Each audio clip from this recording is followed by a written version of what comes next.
گناہ سے بچنے کی غرض سے عشاء کی نماز تھوڑا دیر سے پڑھتا ہوں. اب وہ گناہ کیا ہے، کیوں بچنے کی نیت کرتے ہیں، انہوں نے نہیں لکھا.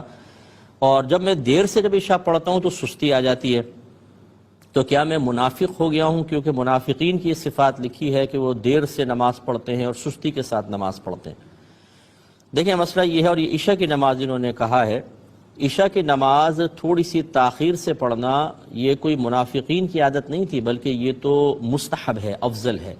میرے آقا صلی اللہ علیہ وسلم نے ارشاد فرمایا کہ اگر مجھے اپنی امت پر مشقت کا خوف نہ ہوتا تو میں عشاء کو نصف شب تک مؤخر کر دیتا، یعنی آدھی رات تک لے کے جاتے سرکار، آدھی رات پہ جا کے نماز ادا کرتے.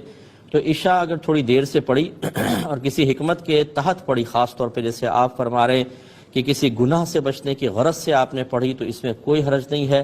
اب اگر فطرتاً طبیعتاً تھوڑی بہت سستی بھی آتی ہے، اس سستی کو دور کریں. اور اس کا طریقہ یہ ہے کہ جب آپ نماز ادا کرتے ہیں تو اس کے اخروی انعام کے بارے میں غور کریں. بلا تمثیل بتا رہا ہوں کہ بالکل ایسا سمجھیں کہ جیسے آپ ایک ٹیبل تیار کرتے ہیں، بے پرواہی سے کریں تو 5 روپے کی بنے یا 500 روپے کی بنے، لیکن توجہ سے کریں تو اسی کے 5 لاکھ ملیں. تو آپ یہ بتائیے کہ اس ٹیبل کو تیار کرتے ہوئے کہ آپ پر سستی آئے گی؟ لازم بات ہے کہ نہیں. اس 5 لاکھ کا تصور آپ کے اندر پھرتی پیدا کرے گا، نشاط پیدا کرے گا، توجہ اور استغراق پیدا کرے گا، اور آپ اس کو بنانے میں کوئی تکلیف محسوس نہیں کریں گے. انعام سستی، تکلیف، پریشانی کو دور کر دیتا ہے. تو پس جو آپ نماز ادا کر رہے ہیں سمجھ لیجئے یہ اخروی چیک ہیں جن کو اللہ کی بارگاہ میں پیش کر کے ہم کیش کروائیں گے اور جنت کے انعامات ملیں گے.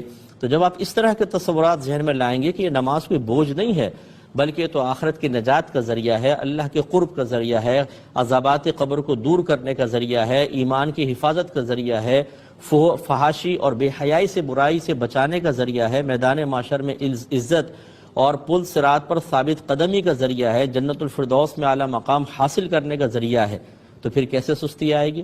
تو اس لیے اس سستی کو دور کریں.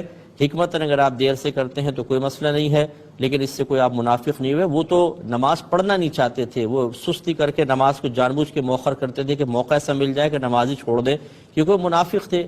اور وہ تھے بھی منافق اعتقادی، یعنی زبان سے نبی کو نبی تسلیم کرتے تھے، دل سے تسلیم کرتے نہیں تھے، بدترین کافر تھے وہ لوگ.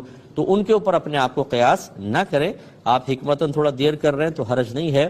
سستی کو بھگانے کا طریقہ ہم نے آپ کو بتایا.